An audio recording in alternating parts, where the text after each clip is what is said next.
Contohnya Pak, kalau masalah puasa ini, belum apa-apa puasa kita ini dibandingkan dengan apa yang dilakukan oleh umat Yahudi. Jadi kalau soal puasa yang paling kuat adalah umat Yahudi, tapi dia tidak bernilai apa-apa di sisi Allah Pak. Niat mereka karena Allah tetapi tidak mau mengikuti anjuran Rasulullah, jadi tetap tidak ada nilainya di sisi Allah. Orang Yahudi itu Bu, nama puasanya ada nama Evet Yom Kippur Pak. Evet Yom Kippur itu hari raya pertobatan. Bagus sebetulnya Pak, ketika mereka menyembah anak sapi kemudian diampuni oleh Allah, di saat itulah mereka mulai melakukan puasa Evet Yom Kippur. Sahurnya jam 6 sore, berbukanya jam 6 sore besok. Ngeri kuatnya Pak mereka, dan itu dilakukan 10 hari. Syaratnya apa Bu? Nggak boleh mandi selama berpuasa. Kan keluar video itu tuh sesudah itu ada berwarna merah, ya kan? Jangan lupa mantak yo tunjuk tuh. Namanya subscribe. A'udzubillahiminasyaitonirrajim. Bismillahirrahmanirrahim. Assalamualaikum warahmatullahi wabarakatuh. Alhamdulillah nahmaduhu wa nasta'inu wa nastaghfiruh wa na'udzubillahi min syururi anfusina wa min sayyiati a'malina. May yahdihillahu fala mudhillalah wa may yudlil fala hadiyalah. Asyhadu an la ilaha illallah wahdahu la syarikalah wa asyhadu anna Muhammadan abduhu wa rasuluh. Allahumma shalli wa sallim wa barik ala hadzal nabiyil karim wa ala alihi wa sahbihi ajmain. Bapak Ketua Masjid beserta pengurus yang saya hormati, Bapak Ketua Panitia Ramadan beserta pengurus yang saya hormati, alim ulama, tokoh masyarakat, cerdik pandai, Bapak Ibu, orang-orang tua saya yang saya muliakan, hadirin hadirat yang semoga kita semua senantiasa dirahmati oleh Allah. Tidak henti-hentinya kita selalu memulai dengan ucapan Alhamdulillahirabbil alamin atas nikmat iman ini, sehingga ringan Bapak Ibu hadir ke masjid, duduk menjelang waktu syuruk. Semoga apa yang Bapak Ibu lakukan ini dibalas Allah dengan terkabulnya segala doa, dimudahkan segala urusan, dimurahkan rezeki insyaallah. Bersolawat kita kepada Rasulullah sallallahu alaihi wasallam dengan ucapan Allahumma sholli ala Muhammad wa ala alihi wasallim. Semoga dengan ringan lisan kita ini bersolawat, kita mendapatkan syafaat di yaumil akhir kelak. Di dalam kitab Syarah Hadis Arba'in Pak, hampir semua ulama yang menulis kitab pasti dimulai dengan hadis ini, innamal a'malu binniyat. Nah, itu semua tuh rata-rata, supaya apa? Mereka meluruskan niatnya di dalam apapun yang mereka lakukan. Karena Pak, niat ini bisa bernilai pahala, bisa akhirnya nanti tidak bernilai pahala di sisi Allah. Contohnya Pak, kalau masalah puasa ini, belum apa-apa puasa kita ini dibandingkan dengan apa yang dilakukan oleh umat Yahudi. Jadi kalau soal puasa yang paling kuat adalah umat Yahudi, tapi dia tidak bernilai apa-apa di sisi Allah Pak. Niat mereka karena Allah tetapi tidak mau mengikuti anjuran Rasulullah, jadi tetap tidak ada nilainya di sisi Allah. Orang Yahudi itu Bu, nama puasanya ada nama Evet Yom Kippur Pak. Evet Yom Kippur itu hari raya pertobatan. Bagus sebetulnya Pak, ketika mereka menyembah anak sapi kemudian diampuni oleh Allah, di saat itulah mereka mulai melakukan puasa Evet Yom Kippur. Sahurnya jam 6 sore, berbukanya jam 6 sore besok. Ngeri kuatnya Pak mereka, dan itu dilakukan 10 hari. Syaratnya apa Bu? Nggak boleh mandi selama berpuasa. Kan ngeri orang itu daripada kita Pak, nggak mandi-mandi 10 hari. Tidak boleh berwajah ceria karena itu hari pertobatan. Tidak boleh memakai sepatu kulit, memakan daging, bersetubuh di siang hari, makan dan minum. Kalau kita kan makan minum bersetubuh siang hari, itu yang dilarang. Mereka itu taat mereka lakukan Pak sampai sekarang. Niatnya karena Allah, tapi tidak bernilai di sisi Allah. Apakah satu macam saja puasa mereka? Tidak, ada namanya puasa Sukkot, ada namanya puasa Rosh Chodesh, ada namanya puasa Gedalia. Jadi lebih kuat mereka kalau soal puasa dibanding kita. Nah kemudian dengan niat ini pula lah, ketika kita tidak bisa melakukan satu amalan, tapi tetap dibalas Allah dengan amalan yang serupa sekalipun kita tidak melakukannya. Bapak Ibu sudah rajin sholat jamaah ke masjid, rupanya dapatlah ujian sakit, tidak bisa sholat ke masjid, maka tetap dihitung Allah sholat berjamaah. Itulah kedudukan niat dan kebiasaan. Sudah terbiasa tahajud, rupanya sakit, tetap dihitung Allah tahajud. Berniat hambaku baik, kata Allah, satu kami catat. Begitu dia lakukan, dilipat gandakan jadi 10. Tapi kalau niat buruk, tidak kami catat. Begitu dilakukan, baru kami catat 1. Nah itulah kasih sayang Allah. Makanya niat ini yang penting terus kita luruskan. Belok dia, luruskan dia balik. Kalau puasa Ramadan ini Pak, dijamin ikhlas orang melakukannya. Inilah amalan tanpa ria, tidak dicatat oleh malaikat. Karena ini langsung aku yang membalasnya, kata Allah. Jadi bulan puasa tidak ada malaikat yang nyatat puasa kita nih Pak. Karena itu langsung aku, kata Allah, aku yang membalasnya. Karena ini amalan ikhlas. Kecuali macam puasa sunat Bu, masih bisa orang ria Pak. Karena jarang orang melakukannya. Jam 4 udah bikin video biasa tuh Pak. Hai guys, kita puasa sunat dulu ya guys. Lihat hari sudah jam 4, ibu tadi habis sahur, habis tahajud, langsung puasa. Tapi ibu tidak makan nasi ya guys, ya cukup dengan air mineral saja, biar tahu orang deh kuatnya ibu ini. Awalnya niat memotivasi orang. Awalnya niat memotivasi orang, nah pas kena puji goyang Pak. Masya Allah Bu Ajah, kuat Bu Ajah puasa rupanya. Langsung dijawab Bu Ajah nih, jak gadis saya macam ini lagi. Ada habis Bu. Kalau puasa Ramadan, siapa yang mau bikin video Pak? Semua orang puasa, mulai dari anak TK lo belajar puasa apa? Mau bikin video? Semua orang puasa. Jadi ini puasa Ramadan ini Bu, memang puasa yang dijamin keikhlasannya di sisi Allah. Tidak ada ria di dalamnya Pak. Ada dulu sahabat Rasulullah, orang pergi berhijrah karena Allah. Dia pergi berhijrah karena mau menikahi Ummu Qais namanya Pak. Sampai ke telinga Rasulullah, kata Rasulullah, dia mendapatkan pernikahannya, tetapi dia tidak mendapatkan pahala dari hijrahnya. Itulah ngerinya niat ini. Kita berdoa aja Pak. Kalau dalam ilmu psikologi Bu, doa itu artinya direction, obedient, accepted. D artinya direction.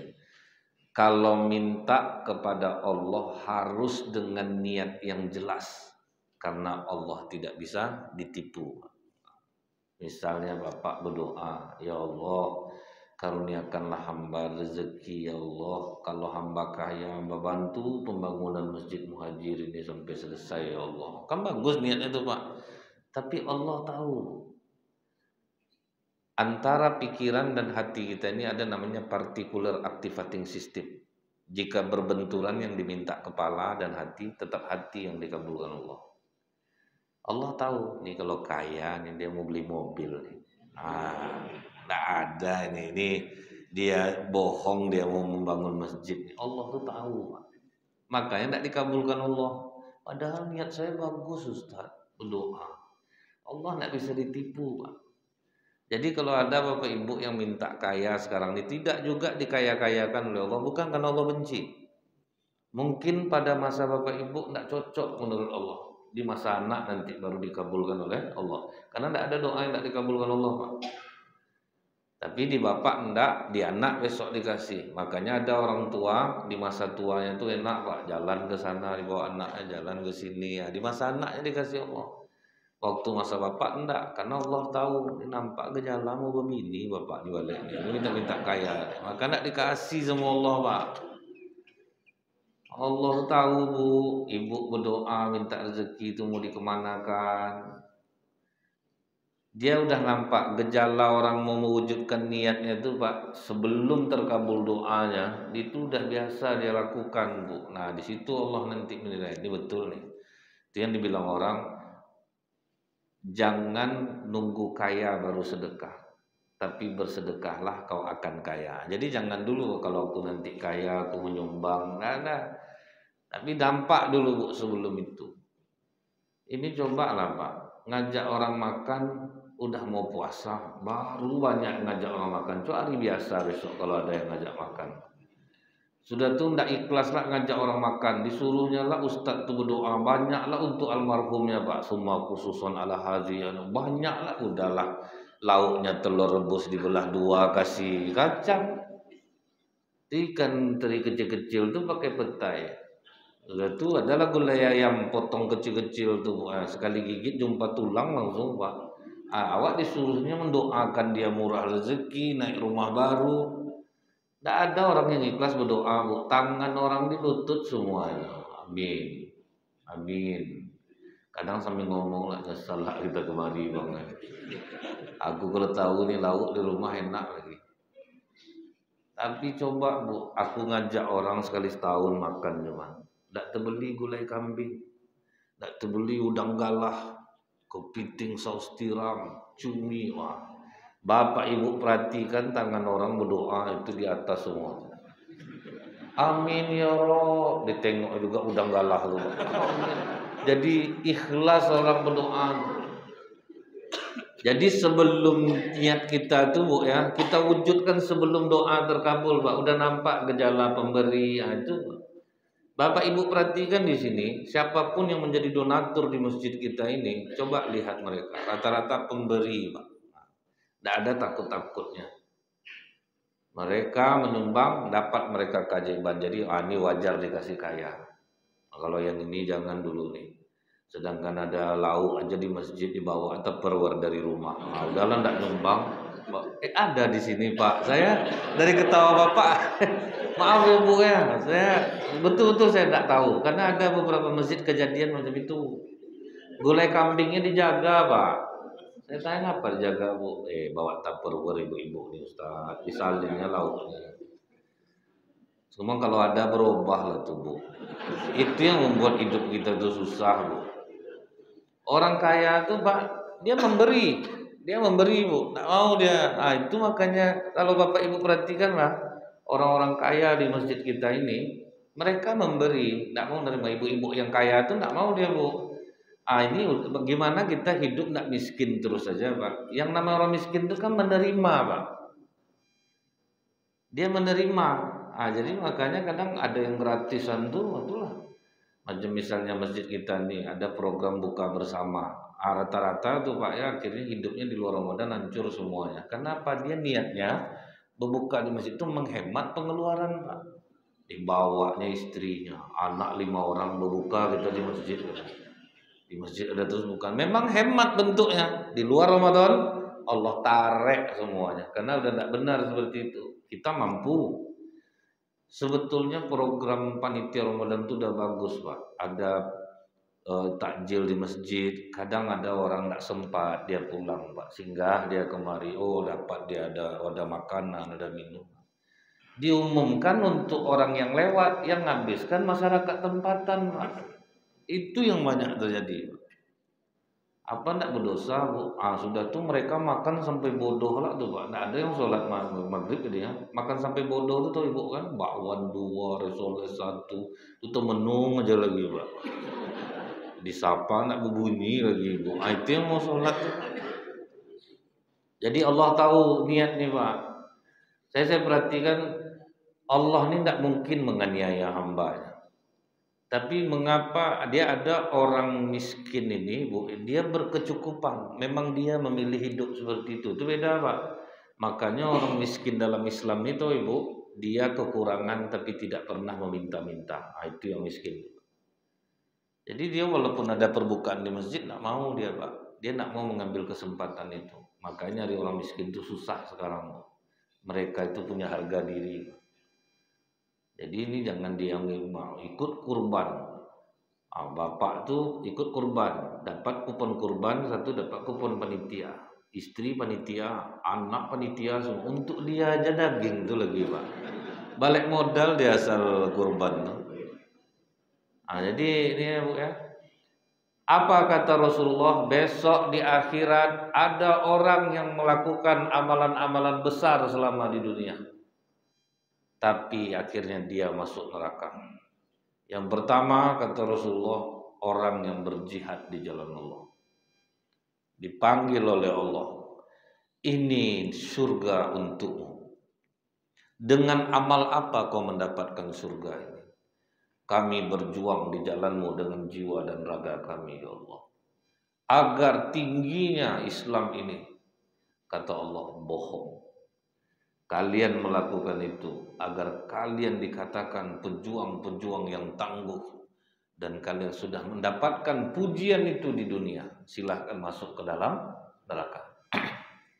Mana bisa Allah ditipu, Pak?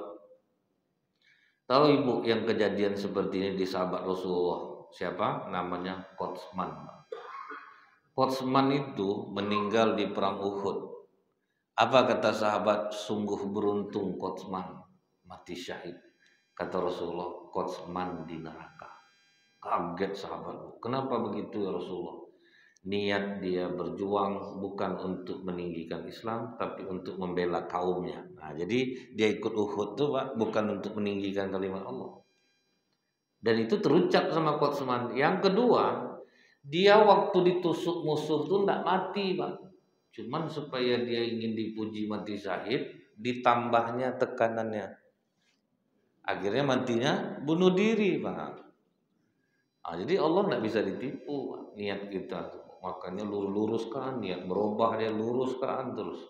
Padahal udah mati syahid, Pak. Tapi akhirnya masuk ke dalam neraka. Kita nampak dia berjuang hebat, dia rupanya tidak ada nilai yang di sisi Allah karena perkara niat. Yang kedua, dipanggillah para ustaz, alim ulama. Ini kenikmatan surga untuk kalian. Dengan amal apa kalian mendapatkan surga? Oh, kami ceramah kemana-mana ya Allah, sampai kami ke pelosok-pelosok. Semua kami lakukan untuk meninggikan agamamu ini agar orang dekat kepada. Kata Allah, bohong. Kalian berilmu untuk berdebat supaya kalian dianggap orang hebat. Kan banyak kami yang ustaz ini kena nih, Pak, saling menjatuhkan ustaz yang lain. Kan banyak sekarang nih, Pak. Nggak usah dengarkan kajian ustaz itu, mereka itu begini. Itu kan banyak sekarang. Kalian pergi ceramah yang kalian tengok amplopnya. Kalau misalnya sedikit tidak datang kalian lagi. Kalau banyak rajin kalian datang. Betul pula. Ibu tahu enggak? Banyak dosa kami ini, Pak. Beda duduk aja kita. Jadi Bapak jangan terlalu Bapak mulia-muliakan betul Ustaz nih. Menghormati boleh, mengkultuskan jangan. Beda duduk kita kadang, Bu ya. Ditelepon, Assalamualaikum Ustaz. Waalaikumsalam. Bisa Jumat tanggal 20 Oktober di kampung kami Ustaz. Cuman jarak agak jauh dikit Ustaz, agak siang loh Ustaz berangkat. Oh insya Allah bisa Pak, bisa saya. Tapi minta maaf nih Ustaz, kami tidak bisa ngasih amplop banyak. Tidak usah, itulah Bapak pikirkan. Baik itu Pak. Sejam sudah orang pertama nelfon, masuk telepon kedua. Ustaz bisa ceramah kampung kami Jumat tanggal 20 gak ada Isya. Oh minta maaf saya Pak. Udah ada lah jadwal tadi Pak, ada orang nelfon. Itulah mendadak lah pengurus nyuruh saya nelfon Ustaz. Kata panitia itu kalau Ustaz bisa ada sekian juta kira-kira. Dia jam berapa tadi tuh Pak? Berubah Pak, berubah. Jam mana tuh Bapak Ibu? Jadi kadang kami ini harus banyak juga berbenah diri, Pak. Allah udah sindir dalam hadis itu kan. Kalian ceramah kemana kalian untuk meninggikan agama, kalian bohong. Kalian dengan ilmu kalian saling menjatuhkan satu sama lain. Kalian ribut, kalian berdebat agar kalian dikatakan orang yang alim. Dan kalian sudah mendapatkan pujian itu di dunia. Silahkan masuk ke dalam neraka.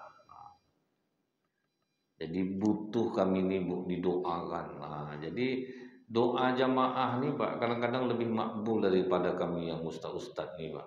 Karena Pak jamaah nih dia mengamalkan. Kadang kami ustaz nih ngomongnya pandai Pak. Kadang suruh bersedekahlah Bapak Ibu. Itulah yang akan abadi di akhirat. Nah, lewat kota infak diam semua ya Pak. Nyuruh orang sedekah bukan main lagi. Saya pernah dulu Pak, beratus sendal orang di masjid, hilang sendal kita, introspeksi diri. Berarti ada hak orang yang tidak kita keluarkan. Banyak sepeda motor orang, kenapa motor kita yang dicuri? Seharusnya kita introspeksi diri. Sudah saya ceramah, sendal saya hilang Pak. Malu saya Pak. Berarti saya ngaji untuk diri saya dari rupanya. Jadi kami ini itulah Pak, kadang ngomong pandai. Sekali dalam kenyataannya, aduh ngeri Bu. Membohongi orang pakai dalil lagi Pak. Ada apa enggak banyak duitnya Pak jadinya.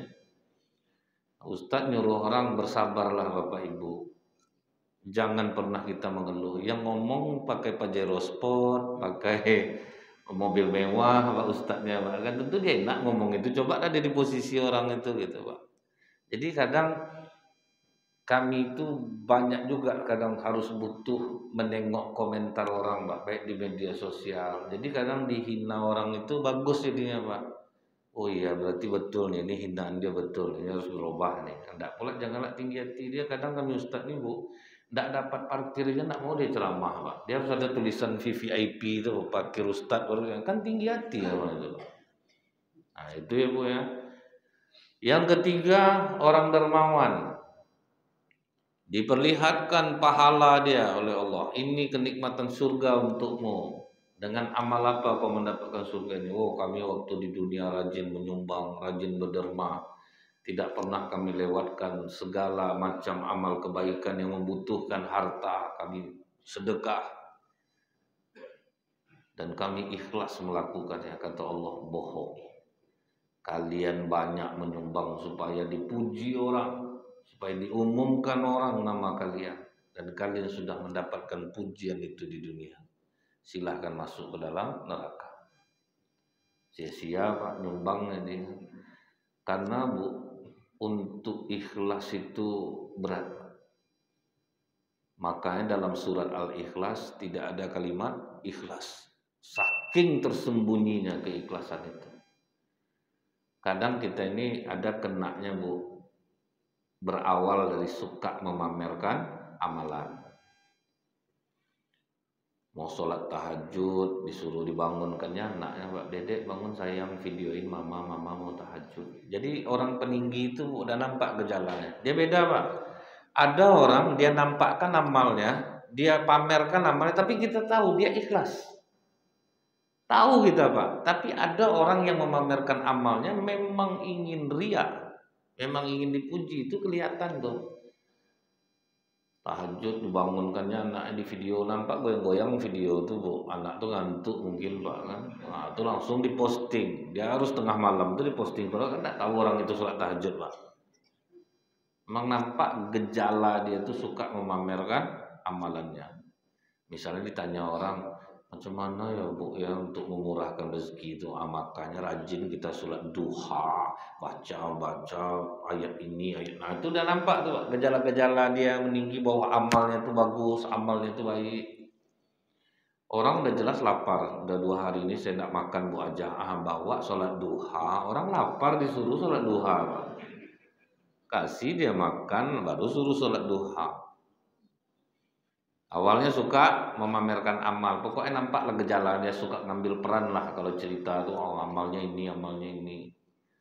Saya tadi Bapak Ibu hujan deras, berhenti saya baca ayat kursi 1 kali, berhenti hujan. Nah, terkejut loh.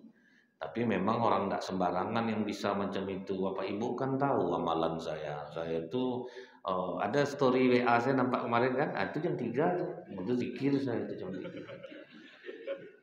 Macam amal dia aja hebat. Padahal waktu dia berteduh tuh tukang ojek berdoa, anak sekolah berdoa, tukang buah berdoa. Buah masih banyak, Pak. Hari hujan tuh tidak laku. Di kelas dia berdoa. Disangka gara-gara ayat kursi dia.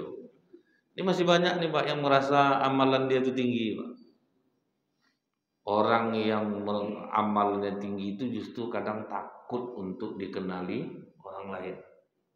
Ingat Bapak Ibu, dulu di Madinah pernah Allah tidak menurunkan hujan. Para ulama sudah berkali-kali sholat minta hujan. Sampai itikaf ulama di Masjid Nabawi itu merenung kenapa doa tidak dikabulkan oleh Allah. Tahu-tahu masuk tukang jahit sepatu di Madinah Bu, ke masjid tengah malam Pak. Tukang sol sepatu. Sudah dia beruduk sholat dia 2 rakaat Bu. Diangkatnya tangannya. Ya Allah turunkanlah hujan. Sempat ulama tuh gosip dalam gelap tuh. Awak berdoa ada hari-hari tidak dikabulkan. Dia pula yang berdoa. Baru jatuh tangannya ke buah. Langsung hujan turun sederas-derasnya. Langsung menangis ulama ini Pak. Sudah berburuk sangka dengan orang seperti itu. Habis subuh diikuti ulama itu dia Bu. Disuruhnya kau membuat aku sudah dikenal orang. Sejak itu hilang dia dari Madinah, nggak mau lagi dari situ. Itu kalau orang-orang yang punya amalan tinggi, Pak, dia justru tidak ingin dikenali oleh orang lain. Tukang sol sepatu kalah doa ulama selama itu berdoa. Pak. Sejak itu nggak mau lagi dia, Pak, jahit sepatu di Madinah, pindahlah dari tempat lain. Itu orang-orang beramal tinggi, Bu. Dia tidak mau diketahui orang. Cuman masyarakat kita ini kadang nengok orang pakai yang Islami, ini pasti wali Allah nih. Itu kejadian di Kulim Pak, dia Jumat tegak di pintu, nengok gaya pakaian itu salam cium tangan orang semua Pak. Lupa orang gila Pak. Masyarakat sana tuh udah tahu deh itu kelakuannya terus Pak tiap Jumat. Taunya pas sholat rukuk dia sampai 4 kali Bu, baru tahu orang dia malu yang udah cium tangan tadi Pak. Dia mana mau dikenal Pak. Macam masyarakat di sinilah, saya yakin ada yang ahli tahajud tapi tidak ingin dikenal orang. Berpuasa sunat tidak pernah orang tahu. Itu tuh yang biasanya tuh Pak. Dia tidak mau terlihat oleh orang kalau orang-orang yang beramal tinggi itu. Nah, kemudian Bapak Ibu, orang kadang dia ikhlas sudah nyumbang. Dia tidak mau memamerkan. Udah aman nih. Tapi ingat, bisa kena lagi yang kedua, namanya sum'ah. Sum'ah itu suka diceritakan orang kebaikannya. Kalau dalam tahap wajar enggak masalah Pak, tapi kalau udah berlebihan itu yang bahaya. Bu Ajah ya, Emi kan tadi terakhir keluar, misal namanya Emi, Bu. Emi kan tadi terakhir keluar dari masjid. Terus tidak sengaja Emi dengar pengurus masjid cerita tentang Bu Ajah, cerita tentang saya. Ngapa? Masya Allah Bu Ajah banyak Bu Ajah nyumbang di Masjid Muhajirin ini ya. Itu cerita pengurus. Iya Bu Ajah tuh udah enak hati Bu, jadi model ibu ikhlas nyumbang tuh. Apa-apa aja cerita bapak tuh tadi. Ya Pak. Atau bapak tuh Bu Ajah tuh enggak pernah hitung-hitungan. Apa aja diminta sumbangan pasti cepat. Aduh, kok bisa pula sampai ke situ lah ceritanya. Waktu bapak-bapak cerita ramai lah orang, ramai warga. Mik masjid aja lupa dimatikan, tahu orang kompleknya semua. Nah itu tuh yang bahaya tuh Pak. Itu yang bahaya itu. Kalau masih tak wajar ya, senang hati kita dia alhamdulillah lah. Senang hati saya mudah-mudahan dibalas Allah lah segala kebaikan. Itu enggak apa-apa Pak. Tapi menjadi-jadilah dia jadinya. Ada diceritakan pengurus mimbar tuh 80% ibu yang nyumbang. Ada Bu tuh waktu yang membuat tiang tuh kan ada sekian tuh. Itu 10 ibu tuh. Ada diceritakan. Itu enggak dengar lah Bu Ajah. Kok enggak sampai ya cerita pengurus ke situ? Apa lupa kali ya? Televisi itu kan 3, 1 ibu tuh. Nah, tuh. Memasukkan wifi, tikar. Banyak berarti Bu Ajah banyak. Tah kalau ibu hitung-hitung tuh tah. Berapa? Hampir 100-300 juta lah. Nah, kan akhirnya ingin diketahui orang. Macam kami Ibu ya. habis ceramah. Saya ingat dulu tuh Pak, habis ceramah tuh betul-betul amplop yang saya tunggu. Rupanya lupa pengurus Bu. Udah panjang zikir saya di masjid itu Pak. Ingat lah Bu. Itulah kotornya hati kami ini Pak. Rupanya betul-betul lupa pengurus Bu. Apa akal saya begini ya? Ini tetap juga akal main nih Pak. Nah, saya mohon izin sama pengurus Pak, saya pulang Pak. Oh ya Ustaz, makasih banyak. Saya hidupkanlah Honda, tapi Honda itu dalam keadaan mati Bu. Tidak ada saya cokkan pura-pura saya yang kolengkol. Saya berharap ada yang lari dari dalam. Kan biasa ada Ustaz. Nah, terbayang sama Bapak kan Pak. Kita sama-sama orang lapangan Pak. Jadi tidak hanya belajar teori Pak. Jadi memang di lapangan itu yang terjadi. Kadang kami pura-pura nelfon gitu Pak. Jadi kalau nampak Bapak Ustadz habis dia ngaji pura-pura nelfon tanya Pak, udah amplop tadi Ustadz, kasihan. Kalau enggak lama dia nanti Pak di situ. Lama dia nanti, kasihan kita. Abang perlu habis ceramah tuh ya misal tarawih tuh kasih Bapak. Kadang dia buru-buru keluar tuh kan supaya Bapak kejar tuh Pak. Kalau enggak Bapak kejar melambat tuh Pak, yakin saya. Dan capek saya ngengkol Honda Bu. Udah pegal paha saya Pak, nggak ada yang keluar Pak. Udahlah pulang lah saya lagi. Nah di jalan tuh lah saya minta ampun ke Allah. Kotor betul hati aku nih ya Allah. Ceramah amplop yang aku tunggu, ampuni aku ya Allah. Jadi mulai agak tenang tuh Pak. Sampai di rumah rupanya ketika kita ikhlas tuh Pak, baru doa dan harapan berjabat tangan. Baru nelpon pengurusnya. Assalamualaikum Ustaz. Waalaikumsalam ya Pak, minta maaf kami Ustaz. Saya langsung sandiwara Pak, minta maaf apa Pak? Kan gitu ya. Kalau ada Bapak waktu saya nelfon tuh Pak, muntah Pak. Geli ya. Minta maaf apa Pak? Lupa kami ngasih amplopnya Ustaz. Ngapa pula itu yang Bapak pikirkan? Saya aja nggak tahu. Kami antarlah malam ini Ustaz ya, enggak usah lagi Pak, hari udah malam, tapi kalau Bapak maksa saya tunggu gitu ya. Karena enggak ada Bapak tuh maksa. Lihat tuh Pak ya, jadi jangan dikira mudah untuk meluruskan niat tuh Pak. Jadi kita kapan bisa ikhlasnya? Asah aja terus Pak. Asah terus sampai enggak ada beban lagi. Itu caranya Bu. Pokoknya asah aja terus. Awalnya kita riak, terus asah. Kalau enggak dia asah Pak, gimana kita mau ikhlas ini Pak? Biarin aja dulu sampai kita dapat keajaiban dari amalan yang kita lakukan. Baru itu akan aman. Nah, kemudian Bapak Ibu,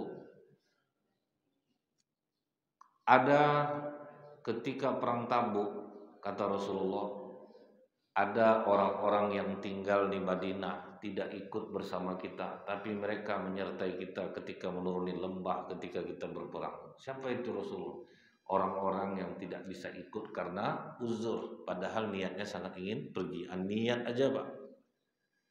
Ada niat ingin pergi, tapi terhalang oleh uzur.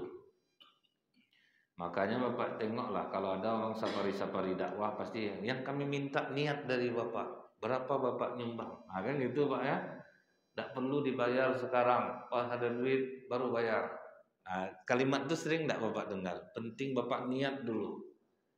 Jadi apabila Bapak Ibu keluar dari masjid ini, mati dicabut nyawa, niat sudah sampai, niat sudah tercatat. Itu banyak loh orang berniat jadinya Pak ya. Niat aja kadang udah dapat keajaiban, apalagi sempat dilakukan. Nah kemudian Pak, kita ingat waktu perang Badar, Utsman bin Affan radhiyallahu an tidak ikut perang Badar, tapi tercatat sebagai ahli Badar. Sebab apa Bapak Ibu? Waktu kejadian, waktu mau perang Badar itu, istri Utsman bin Affan, Ruqayyah, anak Rasulullah, dalam keadaan sakit keras. Makanya kata Rasulullah, kau jangan berangkat Utsman, kau jaga istri, kau rawat dia. Nah jadi dia sebetulnya mau pergi tapi istri sakit dan atas perintah Rasulullah. Makanya Utsman tetap tercatat sebagai ahli Badar. Nah, inilah pentingnya kita meluruskan niat di dalam setiap perbuatan. Kalau mencong dia Pak luruskan balik. Kan kadang di tengah berubah dia Pak. Misalnya nih Bu, di lampu merah jumpa ibu perempuan tua minta sedekah. Kasihan ibu, ibu udah tua di rumah aja lah. Ibu pandai bikin kue atau lontong biar saya bantu modal. Nah, 2 juta cukup enggak ibu modalin dia udah ikhlas Bu. Nah, taunya 2 hari ibu lewat lagi rupanya ngemis dia balik Pak. Menyesal lah aku ngasih dia kemarin. Ah itu tuh berubah dia jadinya Bu. Diluruskan balik. Kenapa saya katakan buat amalan dulu, nanti kita akan dapat keajaiban. Saya pernah berkata, Pak, bukanlah dari kata-kata saya pernah ngomong ke jamaah. Amalan yang bisa melunakkan hati, memancing rezeki adalah memberi makan orang lapar. Kalau dapat kita ngasih makan orang lapar, itu doa kita cepat dikabulkan oleh Allah. Sementara kan kita kalau ada acara di rumah yang kita ajak orang yang makan itu kan orang kenyang Pak. Orang yang makan di rumahnya rata-rata. Tapi kalau orang lapar dapat kita Bu, itu tuh kecepatan doanya tinggi Pak, keajaibannya tinggi. Adalah Bapak nih, dia nunggu istrinya belanja di pasar Tangor Pak. Duit apa adanya aja dibawa Bu, sedang naik duduk dia di atas ondanya. Datang orang, Pak ada duit 5.000 Pak untuk makan. Nah, ingat dia kata-kata saya, kalau orang minta makan, ajak makan. Karena kita takut kalau modus dia tidak sampai nanti pahalanya. Ada orang modus Pak, minta 5.000 minta makan, tapi rupanya itu udah memang tiap hari dilakukannya. Tapi kok sempat dapat ngasih makan orang lapar Pak, beruntung gitu. Cuman niatnya beda Bu, ini pasti modus nih. Nah, yang dia naik Honda nih Pak, bukan niat ngasih makan nih Bu. Aku kasih betul dia makan pasti nak mau nih. Rupa menyesal saya Ustaz, betul-betul lapar ya Ustaz, habis duit saya dibuatnya. Diajaknya makan mie ayam, habis mie ayam itu 2 mangkok Pak. Telur habis dibuatnya telur rebus tuh. Menyesal saya, Ustaz yang saya ingat. Menyesal saya, habis duit saya dia. Saya kasih 5.000 tadi kan selesai masalah saya. Itu awalnya Pak. Rupanya apa Bu? Mengumpat dia dalam hatinya sepanjang jalan pulang. Sampai di rumah nelfon kakaknya. Paspor kok masih itu. Masih kok kawan kan aku umroh lah. Modal 30.000 Pak. Dapat 30 juta. Itu kalau udah dapat keajaiban tuh biasanya kita enak lagi tuh Pak. Saya Bu coba berulang-ulang mengamalkan itu. Lama-lama sampai udah tidak ada beban lagi. Tapi kena juga gitu saya Bu. Saya ceramah di suatu daerah dekat kebun-kebun sawit Pak. Banyak usaha situ. Jadi masjidnya itu agak memprihatinkan menurut saya. Sampai saya berpikir kalau adalah saya dikasih amplop oleh pengurus, udahlah saya nyumbang lah untuk masjid ini. Udah ikhlas betul tuh Pak. Saya kasih tahu sama ketua masjid, Pak kalau ada akomodasi untuk saya pengen nyumbang. Oh alhamdulillah makasih banyak Ustaz. Itu betul-betul udah ikhlas Bu. Pas diumumkan udah ikhlas saya balik. Bapak Ibu, tablik akbar kita malam ini sepenuhnya ditanggung oleh perusahaan kelapa sawit yang ada di desa kita ini. Dan alhamdulillah amplop Ustadz Nazril sebanyak 5 juta semua disumbangkan. Oh langsung banyak rupanya Pak. Saya sangka enggak segitu Pak. Itu agak nyesal saya Pak. 2 kali saya minum bodrek malam dulu Pak. Jarak 3 jam. Dan itu tuh asli ya Bu, sakit kepala saya. Ngapalah diumumkannya? Kalau nggak diumumkannya tadi kan selesai masalah Pak. Saya kalau ingat itu tuh Pak ya, terapa saya rasanya Bu ya deh. Memang itulah meluruskan niatnya susah. Padahal udah ikhlas tuh Pak. Lama agak lain muka, nggak bisa senyum saya sudah kejadian gitu Pak. Di masjid tuh dikasih makan nggak mau, udah kenyang. Pokok lain lah muka saya itu Pak. Itu jadi jangan Bapak kira ikhlas itu mudah ya Pak, sulit Bu. Nah ini perkara niat, makanya ulama itu tidak salah meletakkan dalam kitab-kitab mereka hadis yang pertama itu adalah innamal a'malu binniyat. Nah hadis yang kedua di syarah hadis arba'in itu Pak, tentang ada orang datang kemudian dalam pakaian yang sangat putih bersih tidak ada bekas dari perjalanan jauh, dia kan duduk bersama Rasulullah bertanya apa itu Islam. Dijawab oleh Rasulullah, Bu, Islam itu engkau bersyahadat menyembah Allah dan tidak menyekutukannya, mempersaksikan bahwa Muhammad itu adalah utusan Allah. Itu walaupun tubuh kalian terpotong-potong, kata Rasulullah, jangan pernah berubah syahadat itu. Kita mungkin selama ini nyangka, Pak, tidak menyekutukan Allah itu tidak menyembah pohon, tidak menyembah batu. Kalau sekarang udah bergeser ya, Bu. Orang banyak sekarang nyembah jabatan, nyembah uang, nyembah pasangan. Itu tanpa disadari itu, Pak. Udah banyak kita tuh yang sudah menyekutukan Allah sebetulnya, Bu. Untuk dapat jabatan, orang rela membayar, Pak.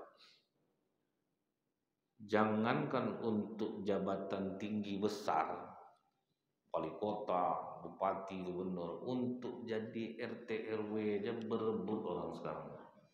Udah pasang spanduk, Pak. Dan itu enggak salah, Bu. Memang begitulah.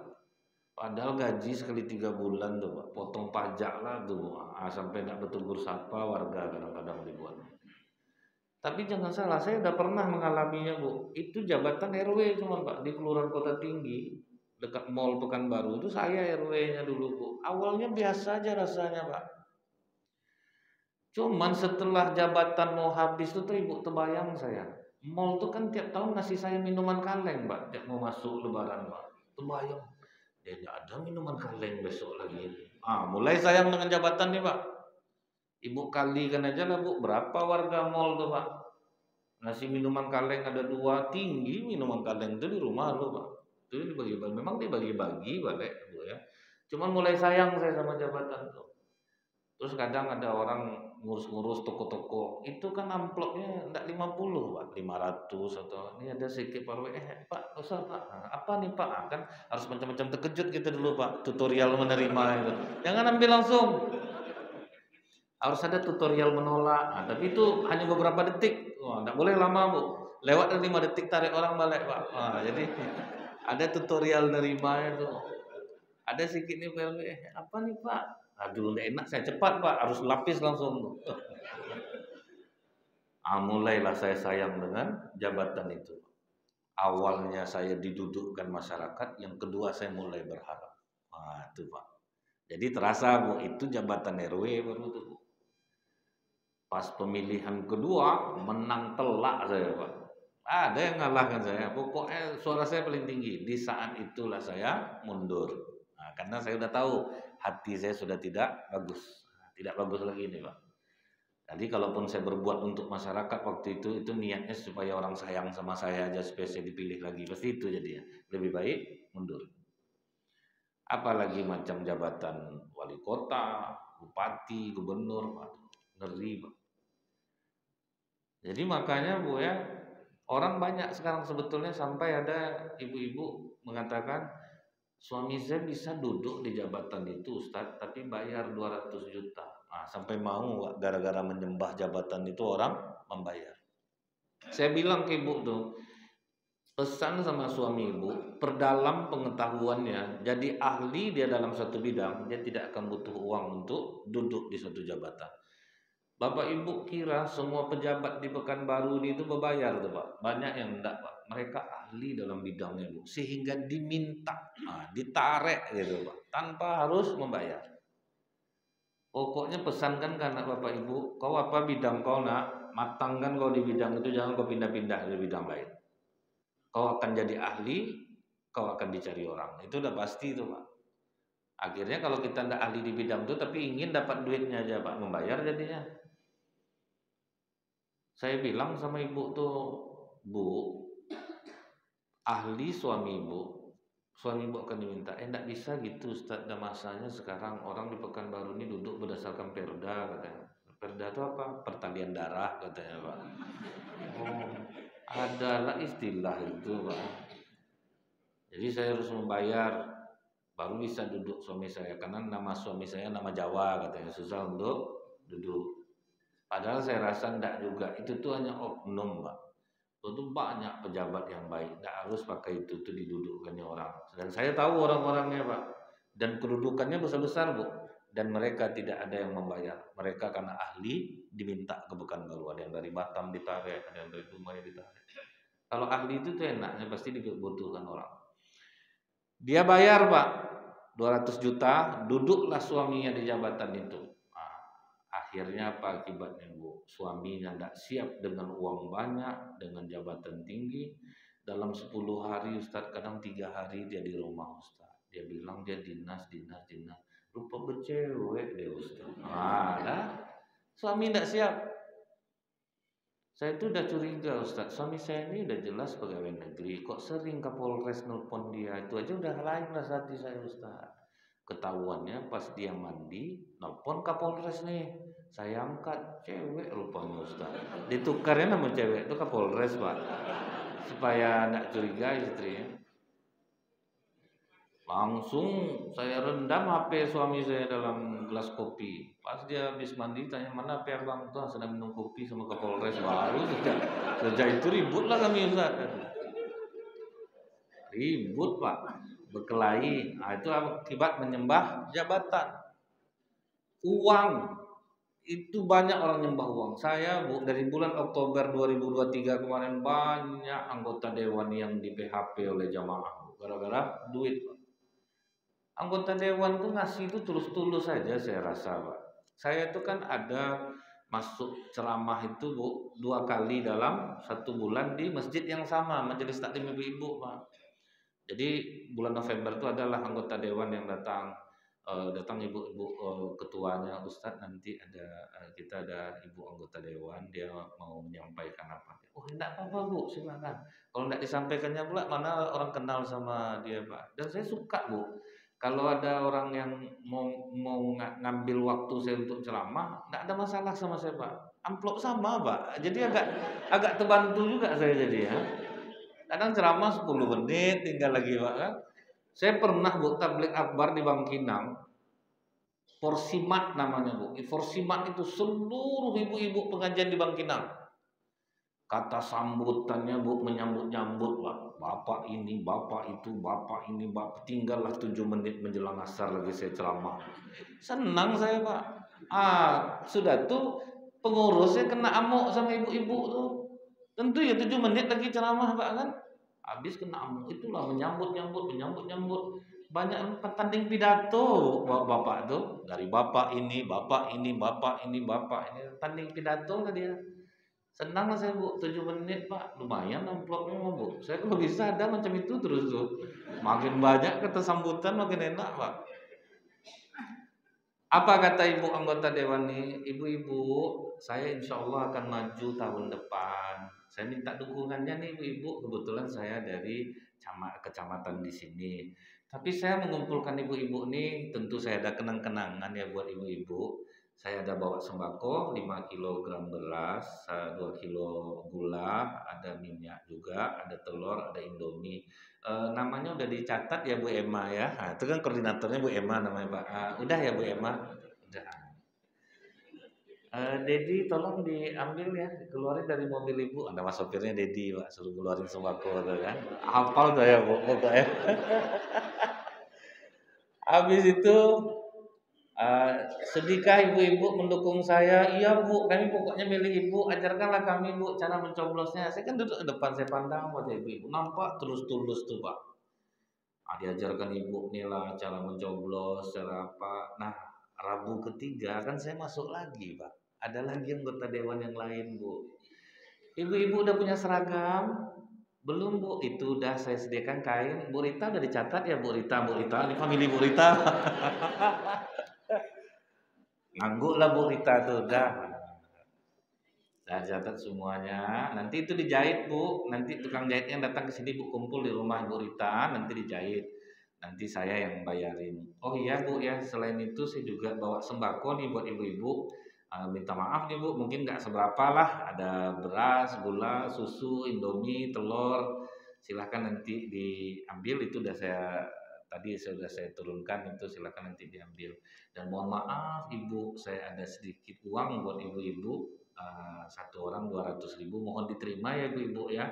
Sudikah ibu-ibu milik saya? Sudi, kami pokoknya ibu lah, pokoknya bu, kami pokoknya ibu lah. Saya kan di depan nih Pak, berubah lah ibu-ibu ini gara duit. Ada ibu-ibu yang baik ngomong,